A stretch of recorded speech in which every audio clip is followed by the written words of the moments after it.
There's some real money in the room. And not read his response. Okay. Because that's fine. Chicken ain't cheating. Go ahead. It ain't never cheating. Go ahead. So July 26th, he reached out to me, basically saying, "What's up? What's that OG Gumby Instagram? I just saw a video of him on your YouTube lying on me, saying I stole his money.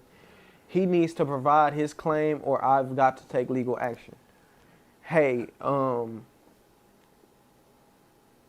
so I said, if he was spreading false narratives, then I'm down to clean that up. We want to make sure you were kissing we that. are putting out. I don't give a. I said what I said. First and foremost. Oh, my mama, I said what I said. He ain't got to contact you. He can do what he got to do. He then whatever the said, fuck he's supposed to do. He then said the problem is threatening me like scammed him, like I scammed him, and is saying I owe him money, and he is a gang member. That's dangerous, and I'm willing to take all measures to make sure my safety and brand is protected. I might not have read this thoroughly. Oh, ain't that about so he threatened me now? Then he said, I'm with that. I'm with that. Well, I don't know if he's threatening. That was a threat. He's a gang member, whole faggot ass nigga, buster ass nigga. You stole from me, on Hova. Let me explain to you how he stole. Well, let me explain to you. Before you explain, let me read what he said as far as how you're lying about him still. Keep going. He says that he booked Boosie for a show. It kept getting rescheduled, so he had to send additional deposits or travel. And when Boosie gets there, there's a discrepancy on what was owed. Boosie says he's not doing it unless he gets paid. Someone pays Boosie just to defuse the situation. Boosie Nobody paid Boosie. The fuck are you talking about? That is a lie. What ended up happening was this. Well, he went on to say the fact that he's claiming that I owe him anything is him just going with his move and trying to create a narrative that dangerously and unfairly involves me. And he used your platform to do so. Oh, I'm implicated. Yeah, you implicated. You didn't ask for receipts or context on why I will personally be responsible for a specific number like 52K. Okay. Hold on. We're gonna see what. And that's the issue I have with platforms who interview these jailbirds who make claims while mixing street business with entertainment business. So please. Let's start with the $52,000. Okay. Where's the receipts? Okay. I will be able to provide those for my financial advisor. No problem. Like I keep telling them, like I explained to Boosie. Like they keep calling this jailbirds. But see, this jailbird, right? I got a settlement from the state of California. So this is the money that I use to further my interest in promoting concerts and those type of situations. So those documents are readily available. Multi-million-dollar settlement. Literally. But that's the least of our worries, right? Because that's my security. That's what I needed to make sure that I was speaking in the right terms and what I was supposed to be speaking on. But this is the situation. The concert that we had with Boosie had his money on time, $15,000 of my money up front, right? So I don't see why the fuck he even had nothing to even talk about. I'm the person that got you there. That was my money, $15,000. 30 days before the concert was supposed to take place, Mr. TQ, TQ, whatever the fuck his name is, he contacted my promoters and explained to them that, look, I double booked Boosie, so I'm going to have to cancel y'all shit and go with the dudes who had paid them more to go. So when they explained this to me, they had already took our radio budget to pay this shit to get him there. We had been promoting this concert for 2 months already. We never had a different date. We never postponed the concert or anything. So we don't know anything about I don't know anything about what this man is talking about. As far as the double booking? No, about the double booking. This is what this man told them. And this is why we end up having to pay $7,500 more. Because I just wanted to get him there. I read my contract. They're not supposed to do this.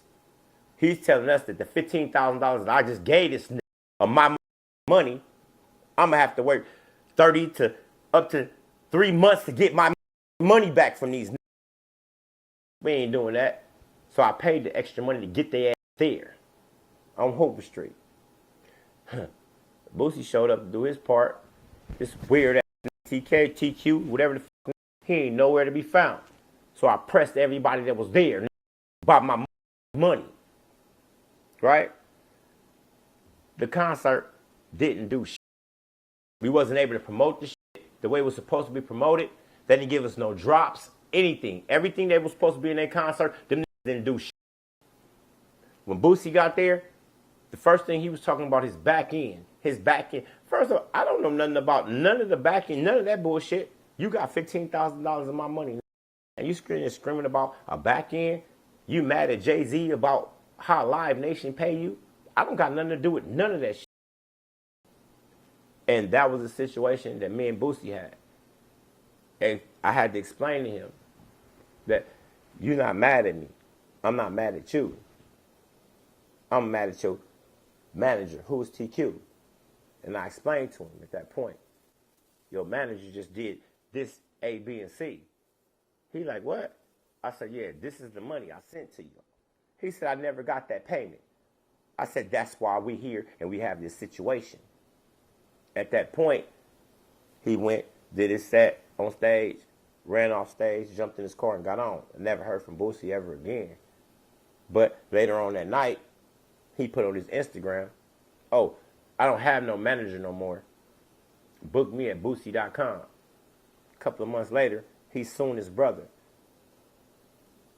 If it wasn't for me, he wouldn't even knew what the fuck he was doing. On some real nigga shit.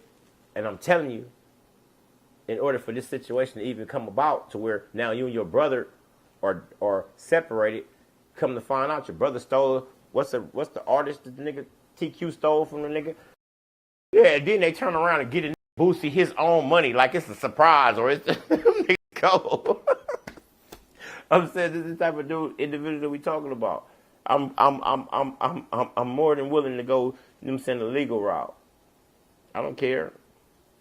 You got lawyers. I got a bunch of them too that love me. Gang shit.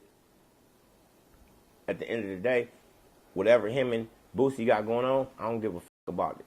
My issue is with Boosie because that's his management. A real nigga make it right. I ain't begging on nigga for nothing. We can deal with it in the streets if niggas want to. I ain't even on that. But it is what it is. Ain't no nigga taking nothing from me. Ain't no nigga fucking over me. I ain't fucked over them. They got my money. I don't have their money. They got my money. So it sounds like it sounds like he owes you 15,000, not 52. No, the whole concert was a bust.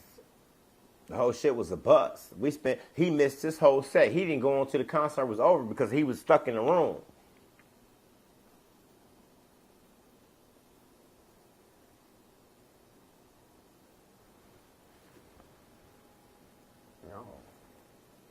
I see.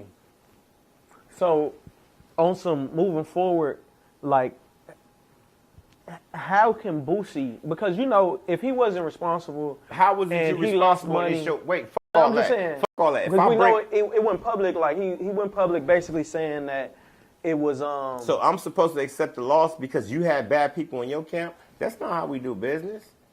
Like that's not how we do business, bro. I don't know how y'all do business, but that ain't how we do business, bro. Like, what do you mean? What do you mean? My promoters wasn't even able to promote, you know what I'm saying, the concert whatsoever. Fuck all that. They breached the concert off top. They didn't even give me no drops or anything.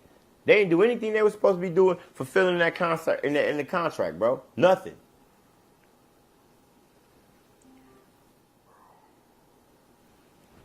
You having some technical. Hey, real tone, there's some real money in the room.